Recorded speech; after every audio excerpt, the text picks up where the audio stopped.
Jumpa lagi bersama saya. Kali ini saya mau mengajak Anda untuk mengkritisi jawaban Kang Agus Mustafa atas tudingan Muhammad hiperseks. Namun sebelum kita membahas topik ini, jangan lupa untuk terlebih dahulu mengklik tombol like, subscribe, aktifkan loncengnya, dan mohon video ini di-share ke teman-teman Anda. Pada video-video kami sebelumnya, kami sudah membahas tentang jawaban atas kontroversi perkawinan Muhammad dan Aisyah. Jadi, sebelumnya Kang Agus dalam Jejak Langkah episode 57 memberi jawaban benarkah usia Aisyah itu 6 tahun. Ya. Nah, kami sudah memberi tanggapan terhadap penjelasan beliau itu bahwa penjelasannya kurang akurat, ada data keliru, dan logika yang tidak logis. Pada kesempatan kali ini, kita akan membahas jawaban dari Kang Agus atas kontroversi perkawinan poligami Muhammad. Pertanyaan dasarnya, benarkah Muhammad tidak hiperseks? Ya. Dalam penjelasannya itu, Kang Agus mengatakan bahwa Muhammad tidak hiperseks, ya. Jadi jawabannya jelas, tegas. Dan ini masuk akal karena apa? Karena mereka sudah terlebih dahulu menganggap Muhammad itu insan kamil, manusia sempurna. Sehingga tidak ada ruang bagi cacat celah bagi Muhammad, ya. Nah, jadi benarkah Muhammad tidak hiperseks? Jawaban dari Kang Agus benar. Alasannya karena Al-Quran tidak mengatakan Muhammad hiperseks karena poligami. Ya, Al-Quran tidak mengatakan bahwa Muhammad itu tukang kawin. Ya, nah, itu kata-kata Kang Agus. Selain itu juga alasan yang kedua, poligami yang dilakukan oleh Muhammad itu tujuannya untuk syiar dan perjuangan Islam, bukan kebutuhan biologis. Nah, ini. Nah, benarkah jawaban Kang Agus ini? Nah, disinilah kita akan mengkritisinya.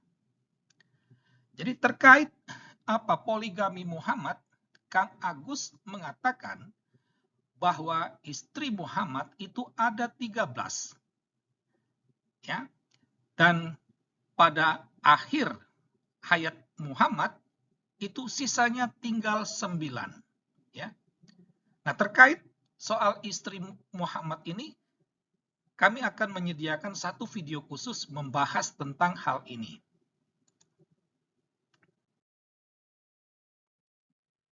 Nah, kita akan melihat terlebih dahulu penjelasan dari Kang Agus terkait alasan Muhammad berpoligami.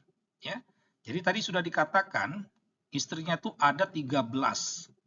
Ya. Jadi setelah Khadijah meninggal, di sanalah Muhammad mulai berpoligami. Ya. Nah, dijelaskan satu persatu oleh Kang Agus. Ya. Pertama, dia menikahi Saudah. Tujuannya dia menikahi ini adalah agar Saudah tidak kembali ke musyrik. Setelah itu ada Siti Aisyah. Ya. Tujuan menikahi Aisyah agar ilmu Islam itu tidak hilang. Karena Aisyah itu orangnya cerdas. Lalu ada Hafsah. Ya.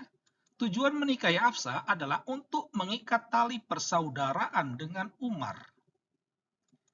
Lalu ada Zainab binti Khuzaimah.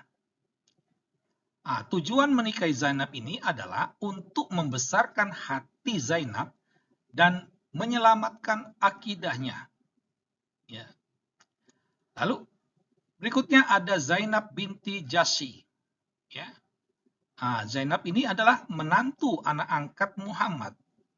Jadi dengan menikahi Zainab, Muhammad mau mengajarkan ke umat Islam, boleh kok menikahi menantumu yang anak angkatmu. Nah, itulah. Berikut ada Juwairiyah binti Al-Harits. Ya. Di sini tujuan agar ada yang membantu Muhammad melakukan syiar Islam. Itu. Jadi dia kawin dengan Juwairiyah ini supaya ada yang membantu dia melakukan syiar Islam. Ramlah binti Abu Sofyan tujuannya untuk menyelamatkan akidah Ramlah. Lalu ada Safiyah binti Huwai. Tujuan Muhammad menikahi ini adalah untuk mengajari umat Islam agar tidak bersikap rasialis. Itu. Lalu ada Maimunah binti Haris.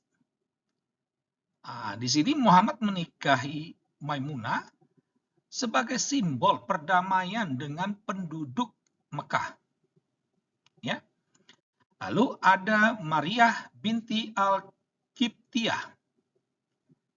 Muhammad menikahi Maria untuk mengajari umat Islam agar mengangkat derajat budak. Terakhir, Muhammad menikahi Rayyah binti Zaid dengan tujuan sebagai bentuk penghapusan perbudakan. Jadi saya mau mengajak Anda untuk menggunakan akal sehat membaca ya tujuan Muhammad ini berpoligami sebagaimana yang dijelaskan oleh Kang Agus Mustafa. Ya. Jadi mari kita baca dengan budi dan hati. Ya. Masuk akal tidak? Itu. Apakah nurani Anda tidak terusik dengan alasan-alasan ini? Ya. Tetapi ini kita akan mengkritisi.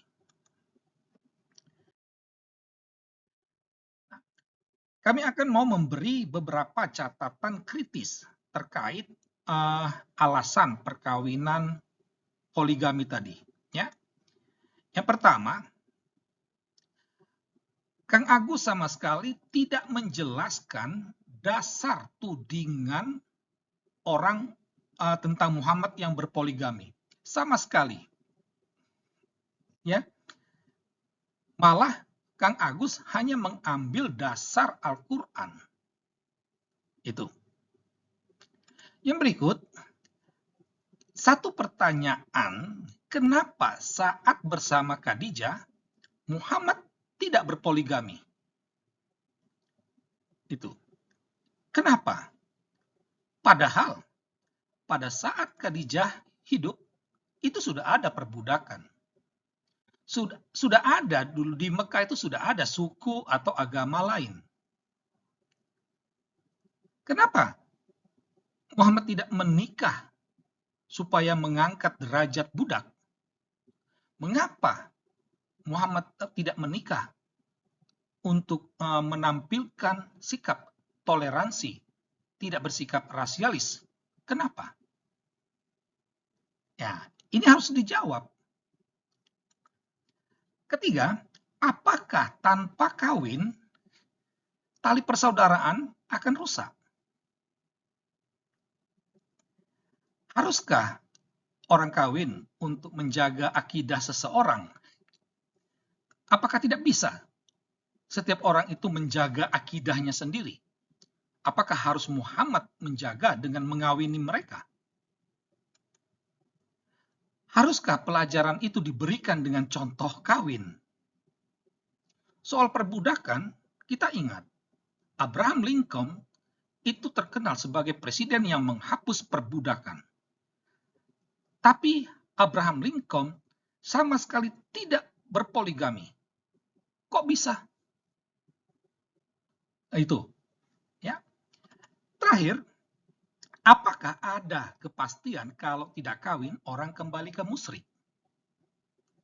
Ini beberapa pertanyaan kritis yang harus dijawab, yang sama sekali tidak dijelaskan oleh Kang Agus untuk menjawab tudingan Muhammad itu hiperseks. Jadi dari uraian ini tampak jelas bahwa tujuan rohani, tujuan politik atau pelajaran hanyalah alasan dan sarana untuk menyalurkan syahwat. Sekian dan terima kasih.